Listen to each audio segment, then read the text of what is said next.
Halo, halo. Apa kabar semuanya?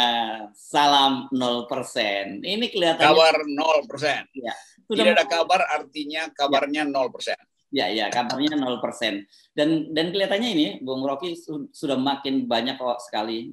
Saya mendapat banyak SMS, sorry bukan SMS lagi, masih jadul banget, WhatsApp, pesan-pesan direct message gitu yang Bang ini, nah kita pengen siap bergabung gitu di berbagai daerah. Ini mantap nih kalau saya kira gerakan-gerakan ini, karena ini adalah proses penyadaran sih memang, dan orang sudah mulai menyadari bahwa apa yang salah dengan PT 20% ini, karena ini kan benar-benar masalah yang fundamental ya, Bung Rocky ya. Kita bersyukurlah gerakan itu ternyata diaksep oleh banyak publik. Ya, ini gerakan nasional yang tidak politis, karena kita bikin gerakan intelektual tuh. Ya. Sehingga kita taruh di situ apa argumen yang diperlukan agar supaya publik dan Mahkamah Konstitusi paham bahwa ini adalah proyek demokrasi bangsa tuh, proyek memulihkan akal sehat bangsa. Seperti misalnya kan kita terus-menerus tahu bahwa dalil Mahkamah Konstitusi ini kita nggak bisa terima karena ini open legal policy itu. Kan dari awal kita persoalkan itu. Masa Mahkamah Konstitusi pakai dalil open legal policy untuk menghalangi judicial review? Kan nggak bisa dong. Kita minta diuji ke Undang-Undang Dasar. Jangan katakan ini kan open legal policy. Loh, itu nggak ada di Undang-Undang Dasar open legal policy. Jadi bahkan alasan Mahkamah Konstitusi itu juga tidak intelektual. Karena itu kita tahu bahwa dalam perkembangan politik hari ini sangat mungkin Mahkamah Konstitusi paham bahwa ada semacam argumen baru. Sama seperti Mahkamah Konstitusi menerima judicial review tentang Omnibus Law, walaupun Mahkamah Konstitusi harusnya mesti mengambangkan itu karena tekanan politik kiri kanan. Tapi kita tahu bahwa bagian intelektual dari judicial review itu harus didasarkan pada semata-mata pertimbangan rasional, bukan tekanan politik. Kira-kira begitu intinya. Yang akan kita perlebar nanti dalam seminar-seminar di seluruh Indonesia, ide ini. Ya, dan kita bisa garansi bahwa ini betul-betul kita berpikir untuk, bahasa kerennya gini, untuk bangsa dan negara. Nggak ada urusan interest pribadi, apakah saya atau Bung Rocky Gerung akan menjadi capres pada tahun 2024 kalau 0%. Emang, kita memungkinkan semua orang yang balihonya bahkan lebih besar dari otaknya, itu juga dimungkinkan untuk bertanding, supaya betul-betul orang kecil. Kan kita ingat masa ketika orang mengeluhkan Pak Jokowi sebagai berasal dari rakyat kecil, lalu kita dorong sebetulnya, akhirnya beliau yang adalah wong cili akhirnya disekap oleh oligarki. Kan kita mau lepaskan Pak Jokowi dari sekapan oligarki. Karena itu kita minta Pak Jokowi juga berpikir ulang, supaya mungkin dengan satu perpu aja selesai masalahnya kan. 0% itu adalah ideal. Demikian juga MPR bisa bersidang dan putuskan aja di situ kan. Sehingga nggak perlu ribut-ribut judicial review, membebani lagi mental para hakim konstitusi kan. Jadi banyak jalan keluar sebetulnya. Nah, semua jalan keluar itu mengarah pada muara demokratisasi, yaitu hak setiap orang untuk mempersoalkan presiden yang akan dia pilih. Nah, supaya bisa mempersoalkan, setiap orang punya legal standing untuk mempersoalkan undang-undang, kan itu intinya berkonstitusi. Bukan cuma legal standing, itu adalah hak setiap warga negara, itu yang mesti dipahami.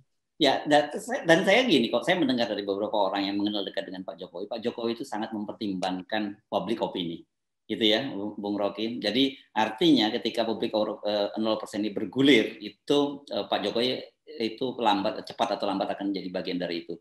Satu contoh yang saya bisa sebutin nih sekarang nih, Bung Rocky, adalah soal rencana kenaikan pemerintah menghapuskan premium dan pertalite. Ternyata kemudian kan ketika heboh, para terutama netizen rakyat publik heboh, Pak Jokowi langsung merevisi itu perpresnya. Tapi konyolnya ternyata walaupun Pak Jokowi sudah membatalkan penghapusan premium dan pertalite itu, laporan netizen menunjukkan bahwa barangnya itu sudah nggak ada di pom-pom bensin Pertamina itu, di SPBU Pertamina. Di belakang itu kan ada semacam tukar tambah keuntungan tuh, dan saya lihat di Jakarta ada RON 88 juga dijual oleh perusahaan asing gitu kan. Jadi menimbulkan pertanyaan tuh. Tapi bukan itu sebetulnya intinya. Intinya adalah Pak Jokowi harus paham bahwa kebutuhan publik itu mungkin bisa direvisi kebijakan itu karena ada permintaan publik yang betul-betul terdesak secara ekonomi itu. Dan itu sebetulnya yang membuat kita percaya bahwa pada saat-saat tertentu Pak Jokowi paham apa yang disebut public opinion. Tapi orang di sekitarnya itu kan mau ambil untung aja tuh, dan itulah sulap-menyulap di situ. Termasuk soal batubara yang sekarang pasti akan jadi isu itu, karena all the president man sebetulnya bisa secara langsung memanfaatkan pseudo prime minister kita, yaitu Pak LBP kan. Kira-kira begitu, isu-isunya sekitar situlah tuh. Dan semua isu itu menunjukkan bahwa kita memerlukan satu perangkat berpikir baru untuk menghasilkan peradaban politik. Dan itu yang mungkin kalau di era Pak Jokowi belum bisa diselesaikan, ya pemilu berikut itu semua diselesaikan dengan 0%. Tapi atau bukan tapi, karena itu kita minta Pak Jokowi untuk berpihak pada 0%. Kita memang pengkritik Jokowi, tapi kita nggak pernah kritik itu karena alasan-alasan personal. Kita kritik kebijakan Pak Jokowi. Tapi kita juga ingin memberi peluang pada Pak Jokowi untuk memberi legasi baru pada demokrasi. Itu sumbangan kita. Ya, setuju. Kan kita udah berkali-kali menyampaikan Pak Jokowi jangan terlalu percaya dengan bisikan-bisikan orang sekitar Pak Jokowi bahwa infrastruktur ibu kota baru itu akan menjadi legasi Pak Jokowi. Enggak, itu bukan akan jadi legasi, itu malah akan jadi akan jadi dosa yang mengejar Pak Jokowi setelah Pak Jokowi turun dari kursi presiden. Tapi kalau Pak Jokowi melakukan penguatan demokrasi, itu saya kira akan menjadi legasi yang sangat panjang, bukan hanya nggak perlu berpikir cuma seberapa puluh tahun yang akan datang orang akan menang itu kan.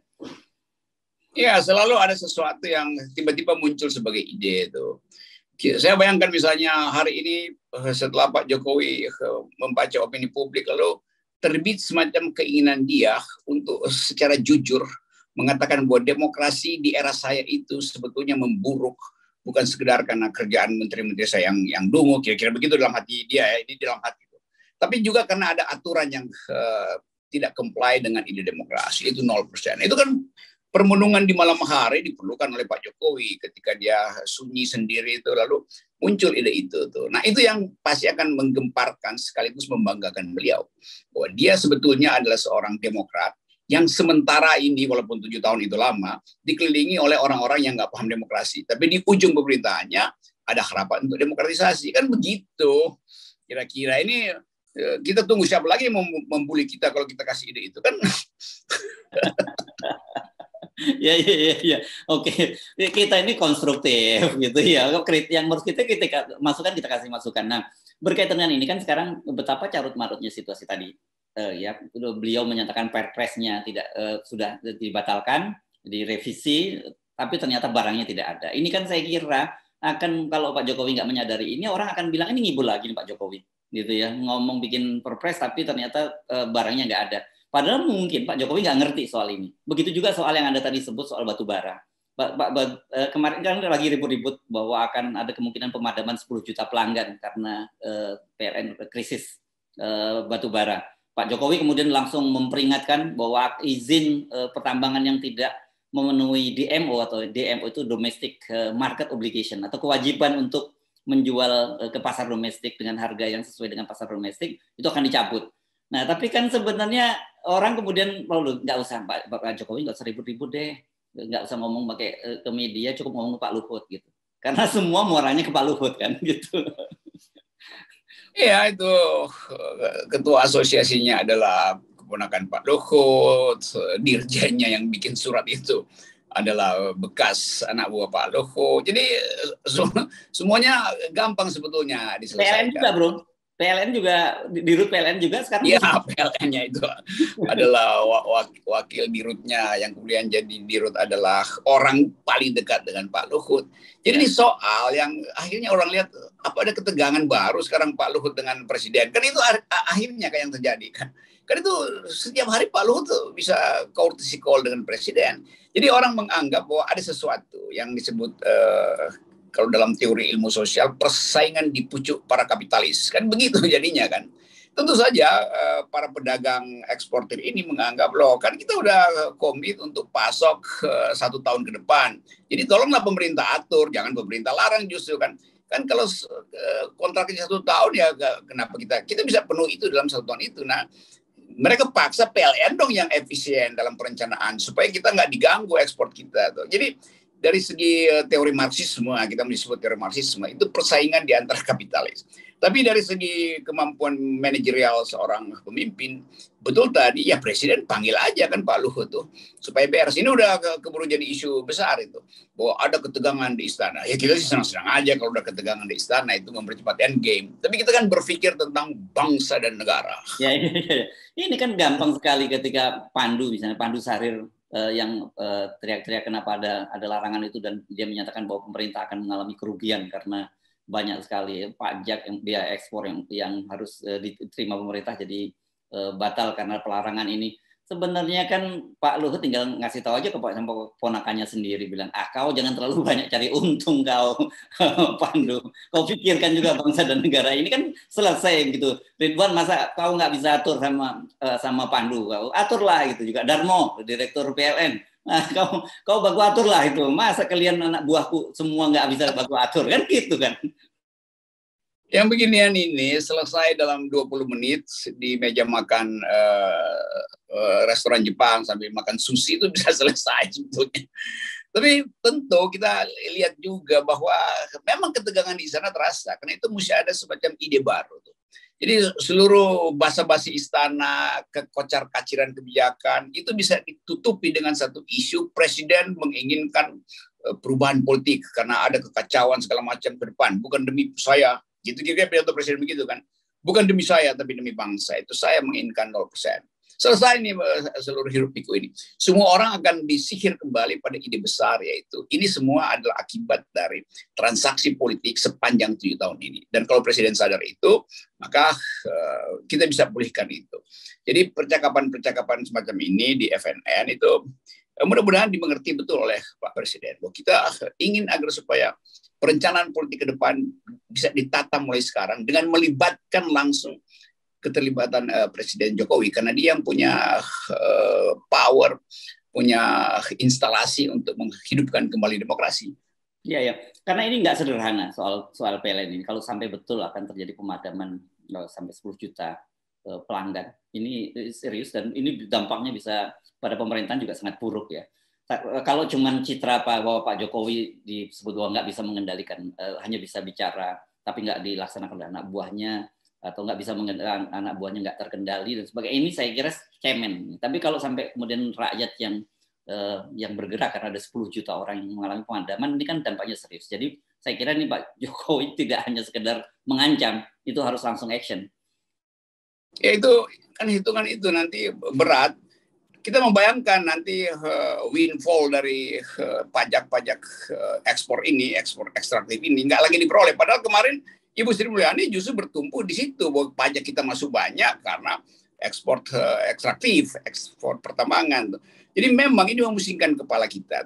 Tapi sekali lagi, kalau persoalan ini bisa sekedar diminimalisir dengan prinsip-prinsip yang semua masuk akal, ya udah nggak ada soal kan. Sekaligus di situ misalnya memang ada kesulitan bagi eksportir misalnya untuk merasa lah kalau tiap bulan kita dipersoalkan, itu bagaimana kita bikin perencanaan tahunan kan. Nanti bulan ini boleh ekspor, nanti bulan depan ada bahaya lagi. Kan itu menunjukkan konsistensi di dalam kebijakan, dan terutama investor asing akan melihat bahwa Indonesia hukumnya bisa berubah dalam 2 minggu tuh, bahaya tuh. Nah itu sebetulnya sinyal itu. Nah sekali lagi ini adalah masukan konstruktif kita untuk pemerintahan Joko Widodo. Dan semuanya itu bisa dimulai dengan 0%, ya, Bung Rocky. Ya, intinya begitulah. Ya. Oke, saya kira kita nggak usah terlalu panjang lagi memberikan PR kepada Presiden Jokowi, karena saya tahu dalam situasi sekarang ini pasti beliau sangat dipusingkan gitu tadi. Perpresnya tentang Pertalite pertama ternyata kemudian nggak digubris oleh di bawah kan, di level bawah. Terus kemudian soal ini juga, ada lagi soal larangan keistimewaan, ada semacam keistimewaan untuk para pejabat tidak boleh karantina. Kemarin Pak Jokowi juga mempersoalkan itu gitu. dan ternyata menurut Menteri Kesehatannya aturannya belum ada soal itu gitu kan. Ini juga soal serius ini. Kalau nggak gini-gini nggak dibenerin, Pak Jokowi, bukan kita, jangan salah, bukan kami yang harus disalahkan, tapi justru orang di lingkaran dalam Anda sendiri yang sebenarnya semakin hari semakin menggerogoti citra dan kewibawaan Pak Jokowi di mata publik. Betul, ini persoalan orang dalam dan bahayanya kita memulai tahun 2002 dengan kekocar-kaciran kebijakan, itu bahayanya tuh. Padahal dalam dua bulan ke depan kita mesti mulai menghitung APBN baru itu. Jadi semua soal ini yang ingin kita mintakan wisdom dari alam semesta supaya bisikkan sesuatu pada Pak Jokowi untuk memulihkan demokrasi itu dengan 0% presidential threshold. Gitu. Terima kasih Bung Rocky. Siap.